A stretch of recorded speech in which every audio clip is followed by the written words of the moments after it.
the rebirth of humanity. So, let me ask you something.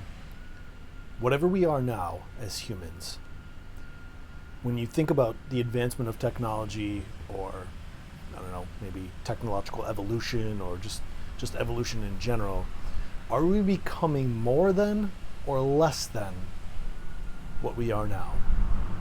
So, I was listening to a podcast, the Joe Rogan Experience, and this week he had someone, very entertaining person, interesting person, named Jenny Kleeman. And she has a new book out called Sex Robots and Vegan Meat. Interesting book. I can't wait to read it. I haven't read it yet, but I will. And I'm listening to the conversation, and they're talking about what humans will be like in the future and how we might change when it comes to our entanglement, our relationship with technology. And they were kind of asking the questions like, are we going to be less important? Are we going to be are we going to be the same as we are now? Are we going to be different? Are we going to be worse? Are we going to be automated out of jobs and things like that? And when they were talking about this, I had kind of a eureka moment, because I was remembering a lecture at Oxford in 1972. I wasn't there. I'm a vampire, by the way, by the composer and thinker Karlheinz Stockhausen, which I have talked about on previous podcasts. And he touched on this subject. But the reason that I thought of him was because at that moment in the podcast with Joe Rogan and Jenny Kleeman, they were talking about depression and the statistics and the rise of depression and people on antidepressants and the people affected by anxiety and stress, and the number of people taking medications for that.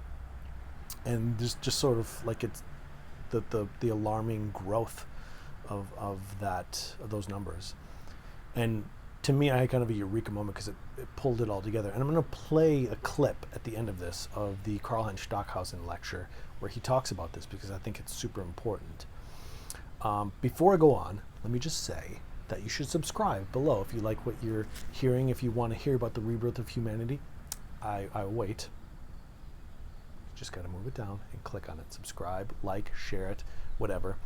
And you can go to thisiswhereyouare.com if you want to purchase some merch based around this little poppy, culture-y, Friday-y podcast. All right, so let me give you some statistics as I walk around the front yard here of my mother's house, as I'm here for a couple of weeks before I head on the road. Big road podcast series coming up, heading out to Portland, Oregon. Gonna go through Iowa and Nebraska and Utah, Wyoming, Idaho, and then Oregon. Gonna want to watch that. It's gonna be coming up soon. So I'm here helping my mother paint, as a good son does, before I take off. Anyway, let me give you a couple of statistics, all right? So from the World Health Organization, over 264 million people suffer from depression, and that is the leading cause of disability worldwide. I feel like it should be higher. I mean, those are just the numbers that we know of. I mean, who knows how many people are actually suffering from it and don't get help, or like in the US can't get help because they can't afford it, or just the people who, it's not just like the people on clinically diagnosed, or the people who are, how do you figure out that number? It's got to be higher. It's probably like a COVID statistic. Like whatever you say the number is, it's got to be like 5 or 6 times higher than that. Anyway, so in the U.S. in 2017, there were nearly 50,000 suicides. And last week, if you remember, I pulled out a Glenn Greenwald statistic. I think it was a Gallup poll, but I'm not sure. It was taken in August, and they asked people in June and July. I'm going to move around here because I'm not sure about the lighting.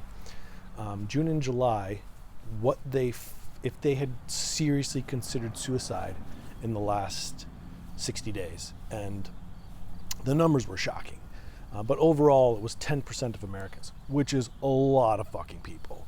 10% of Americans, were there 350 million of us? So that's like 35 million people. Now, we don't know if they're telling the truth. We don't know if those numbers are accurate, if it's more. I mean, you'd think that if people were answering honestly, that it's at least that number. Anyway, so there's, this isn't, don't take my word for it, do your own research, but you get the general sense that those numbers are right, and you can gauge that by the people you talk to and the other people, what their experience is with depression or anxiety or stress. And I'm sort of touching a little bit on Andrew Yang, who was a presidential candidate. Probably should have went a little further than he did, considering the final candidates. But he one of the big things for his platform was talking about how people are going to be displaced through automation with technology, and it's already happening, right? That's nothing new. And so as they were having this conversation, Joe Rogan, Jenny Kleeman, about depression statistics and what humans are going to become, I started to have the thought, what if depression is rising because in some sort of inner sense or subconscious way, the collective know that they're not going to make it. They know that evolution is turning its wheels, just like the ship in the Goonies, just cranking out those old ropes, getting that pirate ship ready to float out onto the Astorian Sea. I don't know if it's the Astorian Sea, but that's what I like to call it. And they get the sense that it's moving in that direction, and so the depression is rising because they feel insignificance coming, that it's inevitable, that they're not going to make it. And I thought about that immediately. Right after that, I immediately thought about Stockhausen, and I had sort of misremembered what he had said. They were talking a lot about music in this lecture, but if you listen to it, and you can, I'll put it at the end of this handy dandy little episode here, where you can listen to him talk about this very thing. And he is, you get this, he is speaking in general, I think. So that's the question, right? And let me pull out some quotes of Stockhausen for you here, because I think this might wet your whistle a little bit. I'm just going to give out random quotes here because I think it will sort of pull you in to what he's saying. So between the ape and the saint, there is a whole scale. Now he's talking about how human beings are not equal.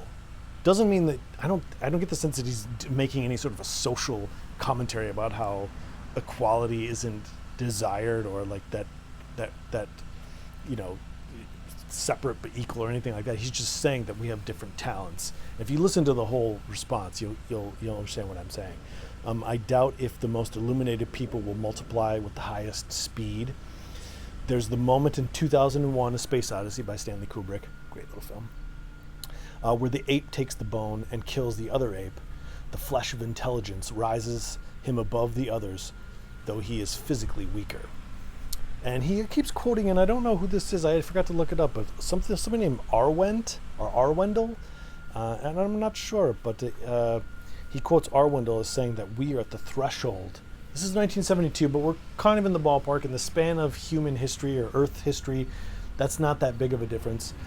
We are at the threshold of a new terrestrial mutation, where a few beings, very few beings, for the time being at least, are changing into something else, into a kind of suprahuman being.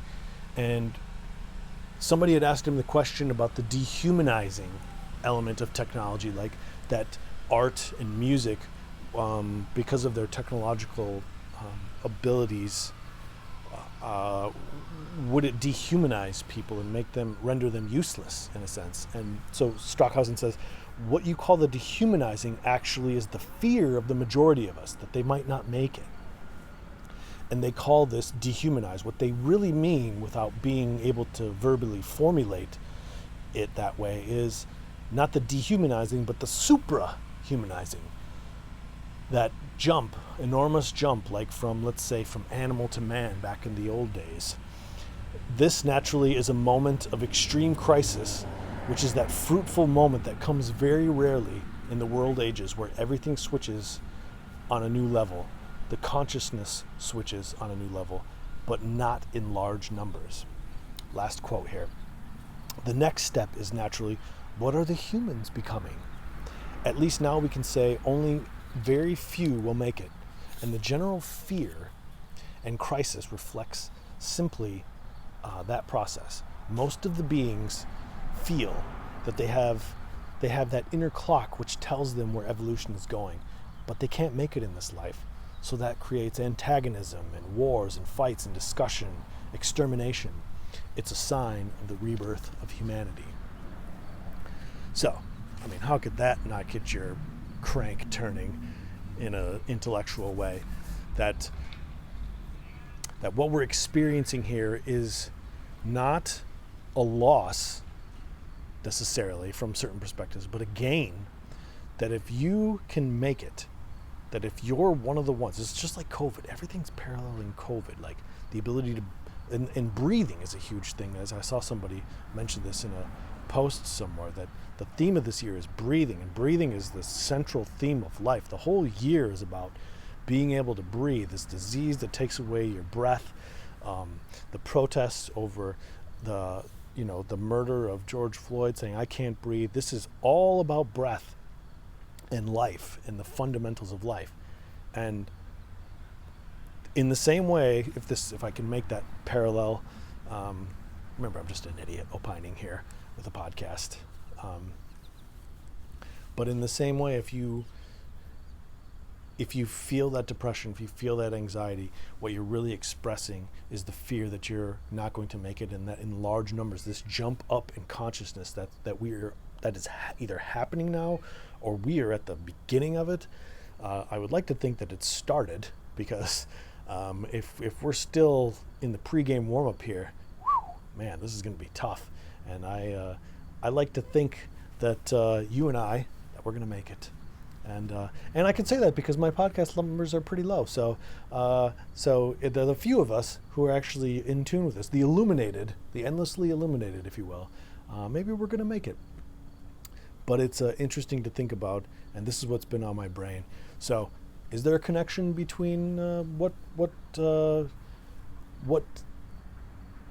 people are talking about? And by people, I mean you and me and Joe Rogan and Jenny Kleeman and sex robots and vegan meat in the book and Stockhausen. I don't know, but I hope that I live long enough to see it. And if I live long enough to see it, maybe it means that I'm going to make it. But interesting that if you listen to this lecture, and it's coming right up, and it's just the audio, by the way. Getting into downloading video, like that's a whole other ballgame. I'd like to do it, but I got to get the views up. I got to get money for this. This is an operation. Right now, audio is cheap, and I can do that. But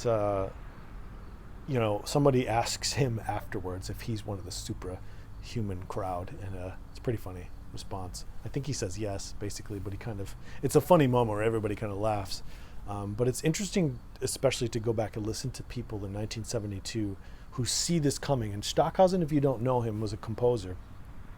But he was like so far down the line of thinking of things. Like he wasn't just writing string quartets. Like he wrote a string quartet for string players and helicopters. Like they were in the sky, like going at the same time. Like just these out of this world type of things. He also had a couple of controversial moments. But what geniuses don't. It's hard to understand them, in the moment. It's like something they're going down the line and saying something, and those of us who are still leaning towards ape rather than the saint, maybe we have trouble deciphering the difference between the two. Okay, that's all I have for you this episode. Hold on here. I'm going to play the Karlheinz Stockhausen. It's about 7 or 8 minutes, not much of your time. It'll be worth it, I promise. And a clip from the lecture. A student who's attending the lecture asks him a question. They've already had the lecture. This is like the Q&A session at the end. And the student asks him a question about the dehumanizing element in creating music or art. And Stockhausen takes that and then sort of expands it in a general sense, kind of about the thing that we're talking about. So remember to subscribe if you haven't. Follow everywhere at Pop Culture Fridays. And go to thisiswhereyouare.com if you want to learn some more. And make sure you stay tuned for those Portland road trip from Detroit City to Portland. Ain't she pretty? I don't know. Road trip podcast episodes. Hitting the road, getting my camera out, making some thoughts, just kind of interacting with the world, traveling, adventure, shenanigans, all that. All right, until next time. This has probably been touched on slightly before, but I'd like to just dwell on just a bit, and that is the question of the dehumanization in contemporary music that some people have been talking about. Yeah. And I mean it specifically of electronic music. Yes. And the two criticisms that have been made are both that the medium itself is dehumanized, like Yes. the sine wave and these Yes. others are very bare, sterile. They don't have the human eccentricities around them that we hear in a concert hall. The second criticism is perhaps a little more fundamental, and that has to do with the actual content. Although you don't divorce it from the form, you call it the form. I mean, there is some sort of content, and presumably this is a reflection of some sort of social phenomenon. And the question is, in effect, if this phenomenon is so dehumanized itself, maybe the art is going to die fairly quickly. I mean, if the art doesn't have the potential of touching basic human concerns such as love, hate, these kinds of things, can it live? Is it really valid art? Well, there are two possible answers to what you have said. The first one is, it is certainly a mistake to consider all human beings equal. Between, as Albert Schweitzer says, the ape and the saint, there is a whole scale. And they all look like human beings, more or less. There are other people who say that from about 23 years onwards, everybody is responsible for his face, for the way he looks like. What we mean by this is that there are certainly very few people who constantly work on their degree of illumination and on the expansion of their consciousness. And we are in a state as human beings of multiplying with an enormous speed. And I doubt if the most illuminated people will multiply with the highest speed. Which means that in a very necessary and healthy way, subconsciousness is exploding. And I say subconsciousness, not supraconsciousness.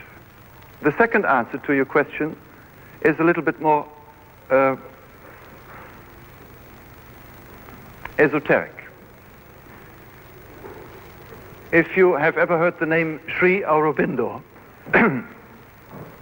then you might know that there is an Indian sage who died in 1950, who has foreseen several thousand years of human evolution, or involution, as he says. And basically, he says that we are in a situation nowadays which is comparable to the situation when, like in 2001, that's not what he says, I add this in brackets, when the first so-called human being came out of the kingdom of beings that were not called, or that the scientists or the human beings do not call human beings. Well, we say animals. There is nowadays even controversial talk about the fact if not the human beings have been a special breed from the beginning on. Nevertheless, there's that moment in 2001 where the ape takes a bone and kills the other one with a bone. The flesh of intelligence rises him above the others, though he is physically weaker. Aurobindo says that we are at the threshold of a new terrestrial mutation where a few beings, very few beings for the time being, are changing into something else, into a kind of supra-human being. And what you call the dehumanizing actually is the fear of the majority of us that they might not make it. And they call this dehumanize. What they really mean, without being able to verbally formulate it that way, is not the dehumanizing, but the superhumanizing or the suprahumanizing. That jump, that enormous jump, like from, let's say, from the animal to man, from the man to a superhuman spirit or being. And this is certainly, what concerns my personal experience, true. There are already beings among the human beings who are in every sense far beyond the rest. And this is clear from the way, not only the way they live and behave, but from what they can do, what they really can do. And certainly the arts reflect this whole process as well. And this naturally is a moment of extreme crisis, which is that fruitful moment that comes very rare in the world ages, where everything switches on a new level. Not, excuse me, where, yeah, the consciousness switches on a new level, but not in large numbers. We might ask Aurobindo why not all the animals have become human beings. We can say nowadays they almost have. I mean, the chicken farms are still retarding this process a little bit, but what you eat there is certainly more cardboard than animals. What I mean by this, we have almost eaten up the crust of plants and animals of this world and transformed it into human bones and flesh. And this process will certainly continue with an enormous asymptotic speed until the middle of next century, or a little longer, until we are 15 billion. And then the food certainly will be scratched on the bottom of the sea or produced completely artificially with chemicals. It's a little importance, actually, what we eat. What I mean is that everything is transformed ultimately into human beings, yes. Then there are no animals anymore in a few zoos and in a few photographs. Yes, we still can see them, but the principle has been to transform it into human beings. And then the next step is naturally, what are the human beings becoming? At least now we can say only very few will make it. And the general fear and crisis reflects simply that process. Most of the beings feel they have that inner clock which tells them where the evolution is going, but they can't make it in this life. So that creates antagonism and wars and fights and discussions and God knows what. Exterminations, fascist systems, all sorts of things. It's a sign of rebirth of humanity. Yes? Are you writing music for this suprahuman minority? Well, I would say if you all want to belong to it, yes. I'm not writing music for anybody, which means I just write it because it must be written and it comes into my mind.